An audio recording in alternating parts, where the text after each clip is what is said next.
अस्सलाम वालेकुम दोस्तों, कैसे हैं आप सब? उम्मीद करता हूँ आप सब खैरियत से होंगे। तो दोस्तों मैं हूँ आपका होस्ट वासिफ उमर और आप देख रहे हैं टेक मेंटोर यूट्यूब चैनल।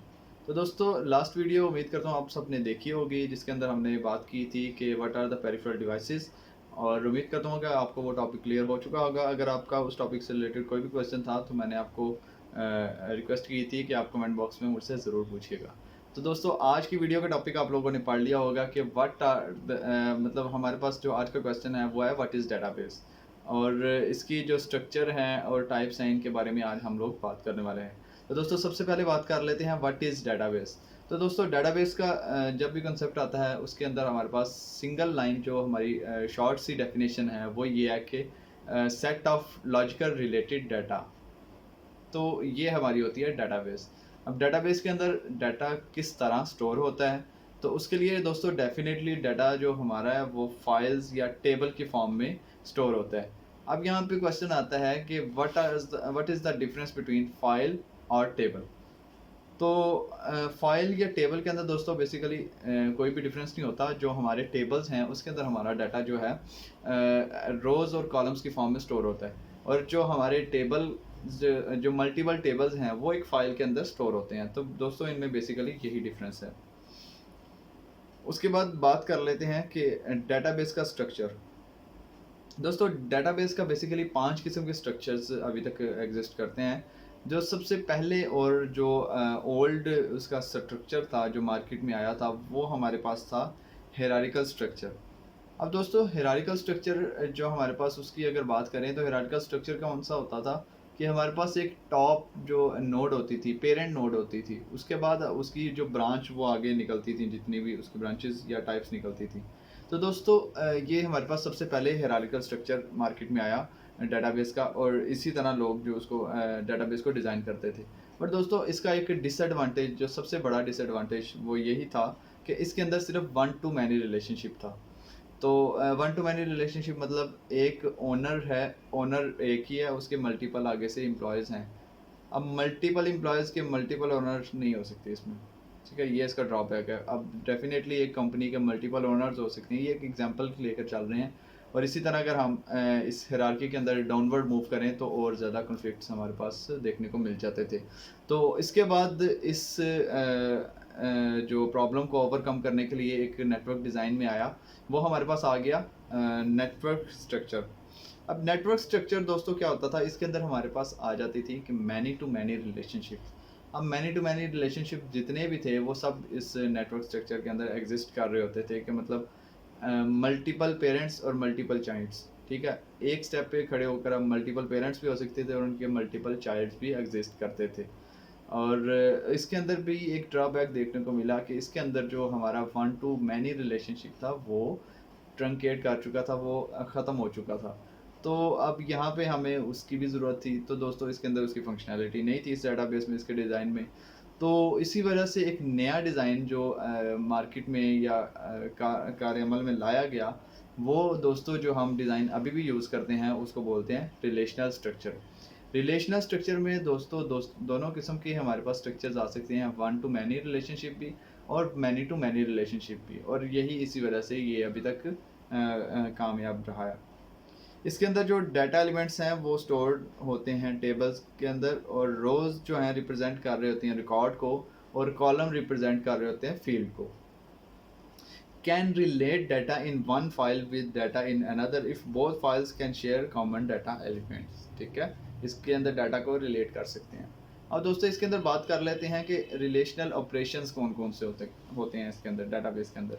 अब दोस्तों जो डाटाबेस के अंदर रिलेशनल ऑपरेटर हैं वो सबसे पहले हमारे पास है सेलेक्ट ऑपरेटर। सेलेक्ट ऑपरेटर दोस्तों किसी भी जो है रिकॉर्ड को सिलेक्ट करने के लिए यूज़ किया जाता है। फ़र्ज़ करें हमने एक क्यूरी रन करनी है, तो सबसे पहले हम लिखेंगे सेलेक्ट फ्रॉम। सेलेक्ट फ्रॉम कहाँ से सेलेक्ट करना है, टेबल नेम उसको देंगे सेलेक्ट फ्रॉम एम्प्लॉयज़ टेबल।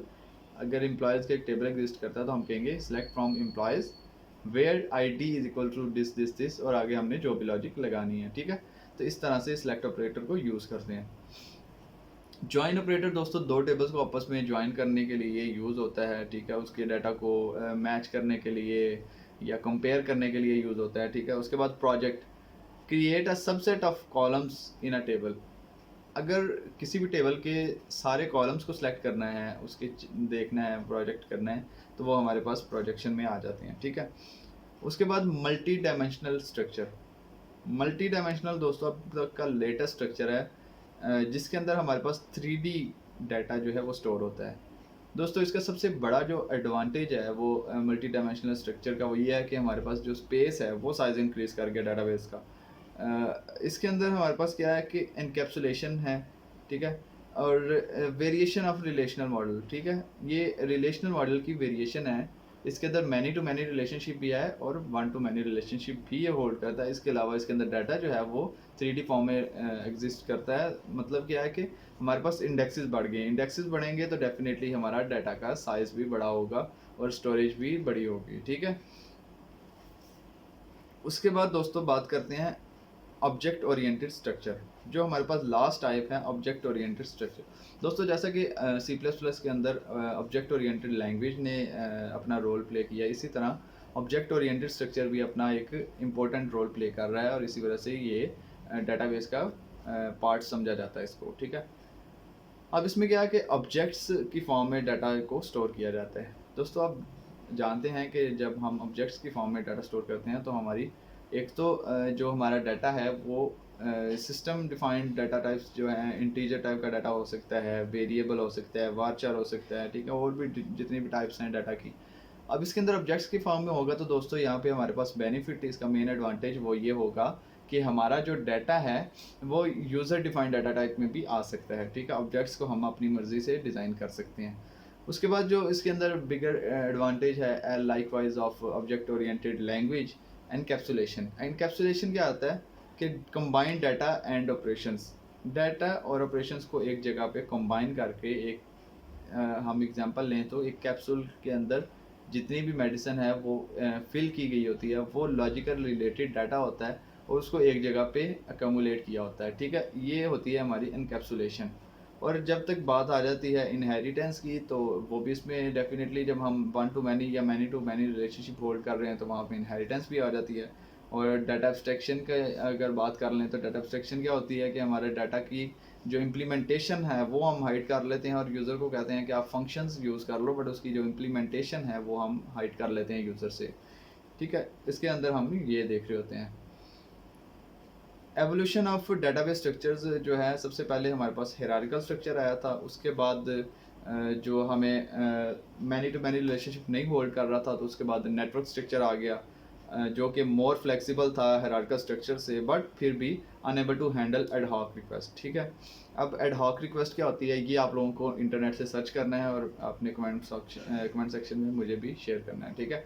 उसके बाद हमारे पास आ जाती है रिलेशनल डेटाबेस स्ट्रक्चर। तो रिलेशनल डेटाबेस स्ट्रक्चर में easily respond to ad hoc structure और easy to work with and maintain है, not as efficient and quick as hierarchical और नेटवर्क स्ट्रक्चर, ठीक है। ये इतना फास्ट नहीं था बट रिलायबल था। जी तो दोस्तों ये थी हमारी आज की वीडियो। उम्मीद करता हूँ कि आपको वीडियो पसंद आई होगी और जो हमने जितनी भी इन्फॉर्मेशन शेयर किया उम्मीद करता हूँ कि आपको मैं सही तरह डिलीवर कर पाया हूँ। और आपके माइंड में कोई क्वेश्चन हो तो आप मुझसे कमेंट बॉक्स में पूछ सकते हैं। मैं हर वीडियो के बाद आपको कहता हूँ कि मुझसे कमेंट बॉक्स में अपने क्वेश्चंस हैं, जो भी क्वेरीज हैं वो लाजमी शेयर करें ताकि आपको मैं रिस्पॉन्ड करूँ टाइमली और आपके क्वेश्चंस वो आंसर हों और डिवैल्यू ना हो। तो दोस्तों उम्मीद करता हूँ कि आपको डाटाबेस क्या होती है वो समझ आ गया होगा, उसकी टाइप्स कौन सी होती हैं डाटाबेस की और उसके डाटाबेस के स्ट्रक्चर्स कौन कौन से हैं। 5 किस्म के स्ट्रक्चर्स हमने डिस्कस किए हैं तो वो आपको अच्छे से समझ आ गए होंगे। तो वीडियो के लास्ट में भी आपसे रिक्वेस्ट है कि अगर आपने अभी तक चैनल को सब्सक्राइब नहीं किया हुआ तो हमारे चैनल टेक मेंटोर को सब्सक्राइब करें और बेल आइकन को भी क्लिक कर लें। और इसके अलावा वीडियो को शेयर करने की रिक्वेस्ट है आपसे, अगर आपके दोस्त, फ्रेंड्स, फैमिली मेम्बर, कोई स्टूडेंट हैं वो पढ़ रहे हैं तो उनके साथ भी ये लाजमी शेयर करें ताकि उनकी भी नॉलेज में इजाफा हो। और मिलते हैं नेक्स्ट वीडियो में, तब तक अपना ख्याल रखिएगा। अल्लाह हाफिज़।